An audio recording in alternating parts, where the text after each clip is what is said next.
A soldier was ordered to dig a grave. When he finished digging, he was killed and buried in it. The man who killed him was then killed by someone else. That person was killed by another. The executions continued outward in a circle until every human being who had any knowledge of the location was dead. Then the killers rode horses back and forth across the entire area for weeks until the ground showed no evidence that anything had ever happened there. Then they diverted a river over the top of it. This is not a story. This is the documented process used to bury Genghis Khan, the man who conquered more land than any human being in recorded history. And after centuries of searching, using satellite technology and ground-penetrating radar and the combined resources of modern archaeology, nobody has found a single trace of where he is. But here is the question nobody is asking. If they could make the most powerful conqueror in human history completely disappear from physical reality, what else did they make disappear? Because the grave is not the mystery. The grave is the signal pointing directly toward something that should genuinely disturb you about how power actually works. Go back to 1219. The Shah of the Khwarezmian Empire controls one of the most advanced civilizations on Earth. Magnificent cities, professional armies, established military infrastructure built over generations. When Mongol trade caravans enter his territory, he has every merchant executed. When ambassadors arrive to respond, he executes them too.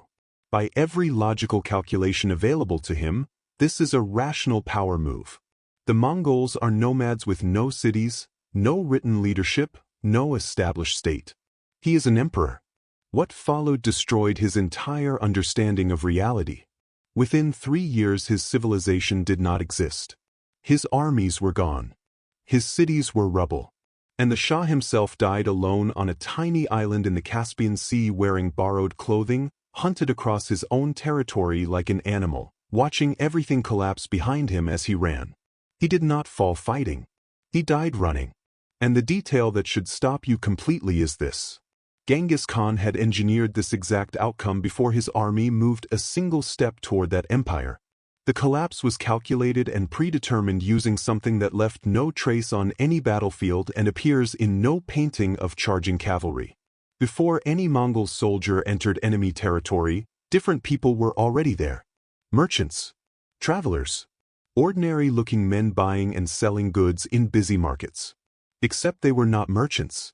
They were operatives running the most sophisticated intelligence network the medieval world had ever produced, moving through enemy cities in complete daylight because nobody thought to question a man selling fabric. These men were counting soldiers and identifying weak points in city walls and finding which governors were corrupt and which generals hated each other and which populations were already angry at their own rulers. They were having conversations that the other people in those conversations believed were completely private. And they were reporting back through a relay system so fast that Genghis Khan sometimes received intelligence about events in distant cities before the local rulers had finished processing those same events internally. He knew things his enemies believed were secret. Every battle that looked like military genius from the outside was actually a predetermined answer to a calculation already completed with information the enemy did not know he had. The intelligence network was the real conquest. The army was just the public announcement of a result already decided somewhere else entirely. And then on top of that foundation sat something even more invisible. A psychological system operating like a broadcasting network across thousands of miles simultaneously.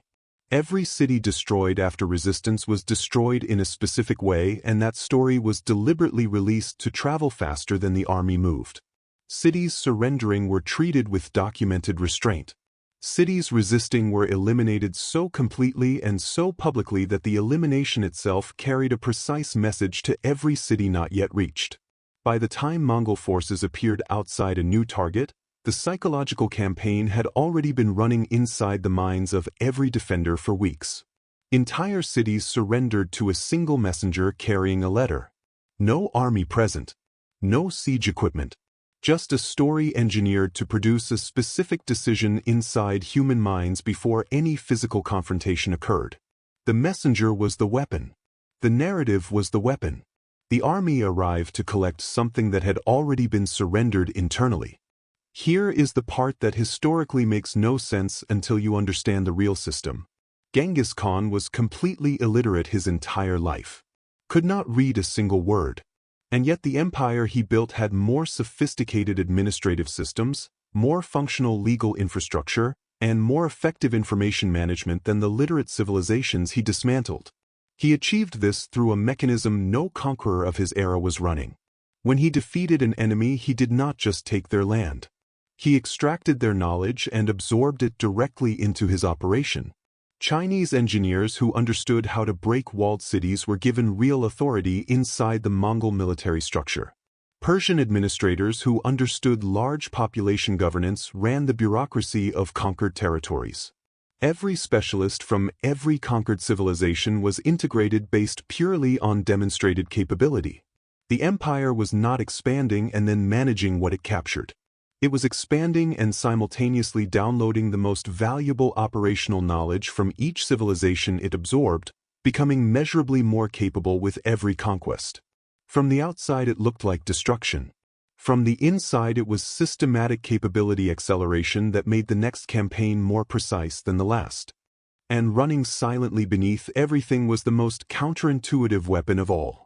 A legal code that applied to everyone equally, including Genghis Khan himself and his own family.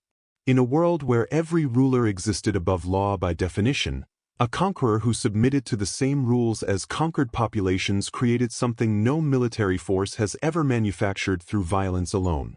Populations that chose cooperation because the system was predictable and fair. Stability that did not require constant military presence to maintain. An empire that governed itself in ways that made resistance feel less rational than integration. That invisible legal architecture was more responsible for the empire's survival across generations than any cavalry charge ever conducted. Now here is what should follow you out of this. Everything described here is operating right now. The intelligence infrastructure that knows more about populations than those populations know about themselves.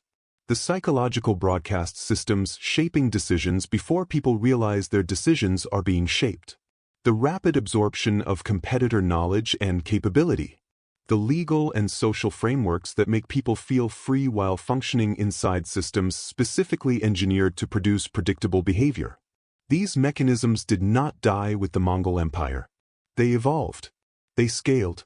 They became so embedded in the architecture of modern life that identifying them from inside them is nearly impossible, which was always the design requirement. And return one final time to the grave that cannot be found. Every technology modern science has produced has been pointed at this problem. Decades of searching. Nothing. A man who held more of the physical earth than any human in history left no recoverable trace of his own existence. That was not failure of record-keeping. That was the last and most complete demonstration of the only principle that held everything together from the very beginning. Real power does not announce itself. It does not leave evidence. It does not look like power from the outside. It looks like weather, like circumstance, like simply the way things are. The Mongols did not build the largest empire in history by being the most violent. Plenty of people were violent. They built it by ensuring the most important things they were doing could never be seen, identified, or countered by anyone looking directly at them. The invisibility was not a feature of the weapon. The invisibility was the weapon. And the people it was used against went to their graves without ever understanding what had actually defeated them. The question worth sitting with is whether we would recognize it any faster if it were happening to us right now.